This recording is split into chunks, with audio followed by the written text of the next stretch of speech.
hoje é dia dos comentários e da opinião do meu amigo jornalista Bruno Freitas, ele que vem 2 vezes por semana trazer aquelas informações, vamos dizer assim, esmiuçadas, trazer a realidade até você da forma que você entenda e possa formar a sua opinião. Bruno Freitas, seja muito bem-vindo, é um prazer recebê-lo.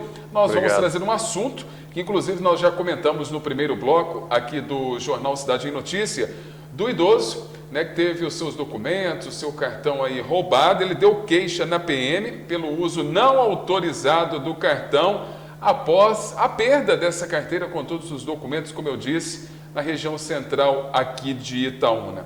Será que esse idoso, que as imagens circulam aí nas redes sociais, nos grupos, e que inclusive nós mostramos aqui no Jornal Cidade em Notícia, até o momento, 2 dias depois, ainda não foi identificado? É o que a gente quer saber. Eu questionei a Polícia Civil para saber se esse caso está sendo investigado. É até difícil de acreditar. Para você entender o contexto, vamos colocar na tela, Luciano. Segundo a Polícia Militar, nessa terça-feira, um idoso procurou o quartel aqui de Itaúna informando que o cartão dele estaria sendo utilizado de forma indevida. Alega ele que perdeu a carteira contendo documentos pessoais, cartões e uma quantia. O filho dele até chegou a conversar comigo aqui na TV, Bruno. Ele disse que os R$400 estavam na carteira. Não foi feito.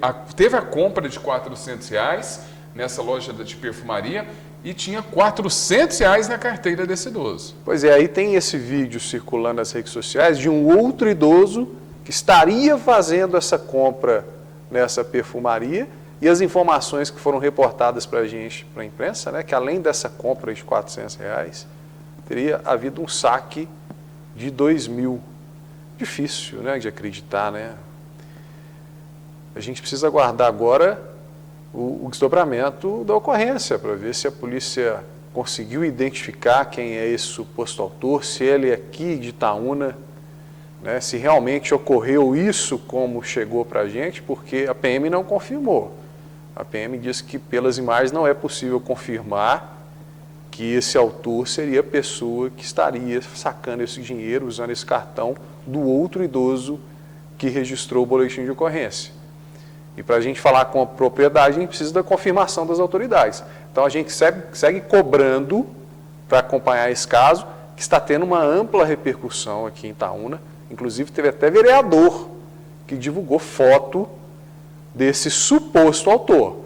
Vamos aguardar para confirmar o desfecho do caso. Aí a gente tem propriedade para falar a matéria completa. Fico pensando e fica de alerta também para os idosos, os pensionistas, aposentados, que agora no início do mês estão recebendo aí o seu salário.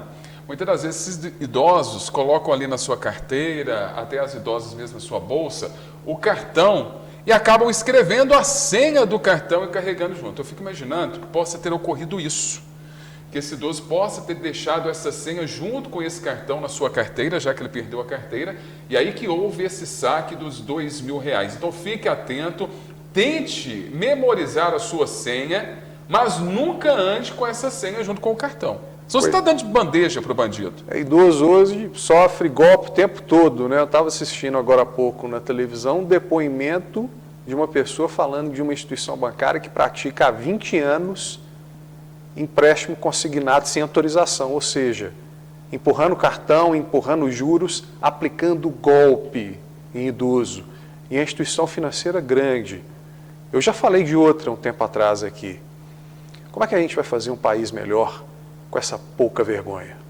E agora o assunto são os dormentes ali no bairro Santanense, que de acordo com a VLI não representa risco para queimadas. Dormentes, para quem não sabe o que é, são aquelas madeiras grossas que são usadas nos trilhos, não é isso, Bruno? Exatamente, a sustentação da linha férrea.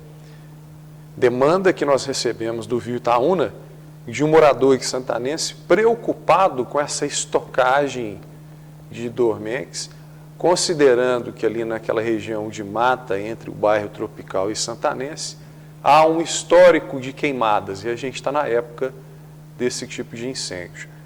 Procurei a VLI que se posicionou. Vamos ver a nota da VLI. VLI diz que esses materiais estão no pátio do bairro onde há essa estocagem, que posteriormente os dormentes são vendidos.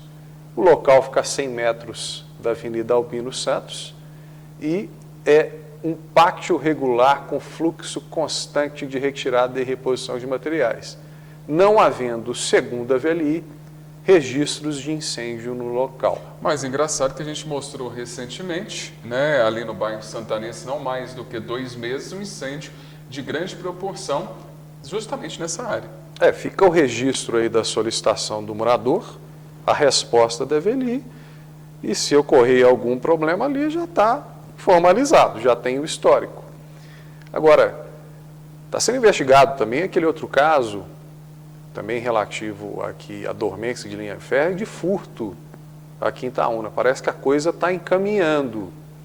É um tipo de material que, no meu entendimento, não pode ficar largado em via pública, não. Primeiro, porque pode representar um risco aí, né, nesse cenário de queimadas, ainda que a VLI alegue que não, mas numa área de extensa vegetação, fogo propaga muito rapidamente. A gente teve aquele episódio de um incêndio de grandes proporções no último dia 26 no Olimpo Poreira. Não queremos que isso se repita de forma alguma em Itaúna. Portanto, é um cuidado a mais que a comunidade deve ter. E segundo, relativo a esse histórico de furtos, né? Hoje, furta-se tudo na rua. Fiação, cabo, dormente dando sopa, é complicado. O mais adequado seria esse material ser encaminhado para um pátio fechado da concessionária da linha férrea. Agora nós vamos falar daquele bloqueio de acesso irregular ali no bairro Sion, que atende uma reivindicação da população. Não sei se a população se lembra, quem nos assiste, esse caso se tornou público, né, do pedido de bloqueio desse local, porque é irregular e dá acesso à MG 431, não é isso? É um pedido dos moradores? Antigo? Segundo a Prefeitura de Itaúna, os moradores entraram em contato, fizeram um abaixo-assinado, o Ministério Público foi acionado e o município provocado a dar uma solução. Vocês vão ver na tela também a justificativa oficial do município em relação a esse caso, fazendo aí menção a essa petição da associação do bairro, os riscos de segurança causados pelo acesso clandestino, tráfego intenso de carretas, né, e que o município agiu até de forma paliativa, colocando as barreiras ali para atender essa determinação do Ministério Público, que também teria apontado aí inércia da Prefeitura. Mas, segundo o Poder Executivo, uma solução definitiva ainda está em estudo. Não fechou todo o acesso não, porque embora a rua que dá entrada para o Sion tenha recebido essa barreira, ao lado tem a outra rua que acessa o bairro ali do lado do Sion, que tem os galpões. Então, estive lá hoje, na manhã dessa quinta-feira, tráfego ali intenso, normal, ali entre os galpões. Ainda tem gente que não sabe que o acesso do Sion, que é um bairro residencial, está fechado. Então, você vê motorista dando meia volta.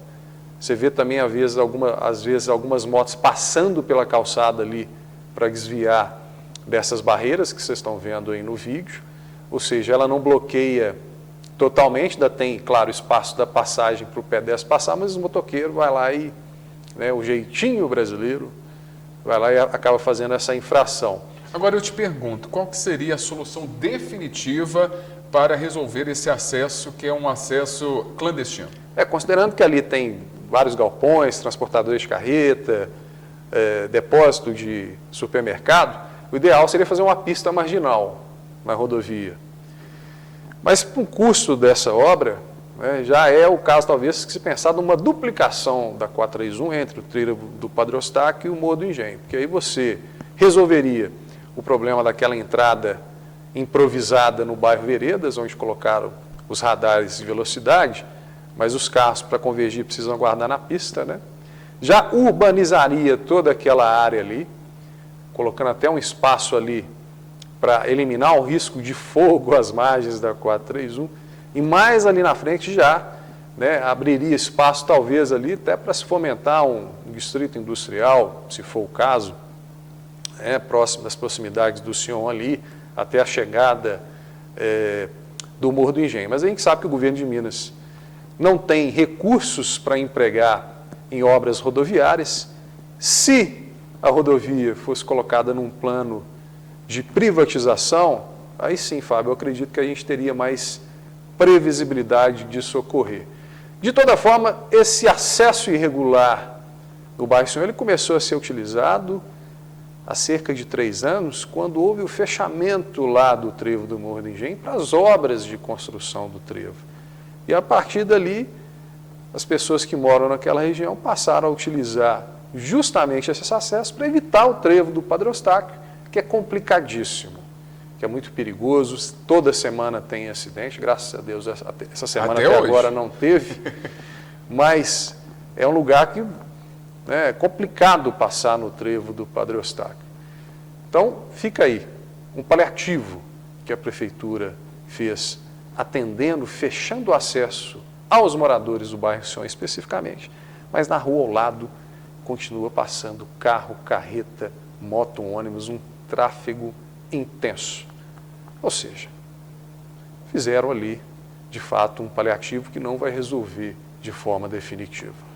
Bruno Freitas, muito obrigado mais uma vez pela sua participação, pelos seus comentários. Até a próxima semana. Te vejo aqui na telinha da TV Cidade.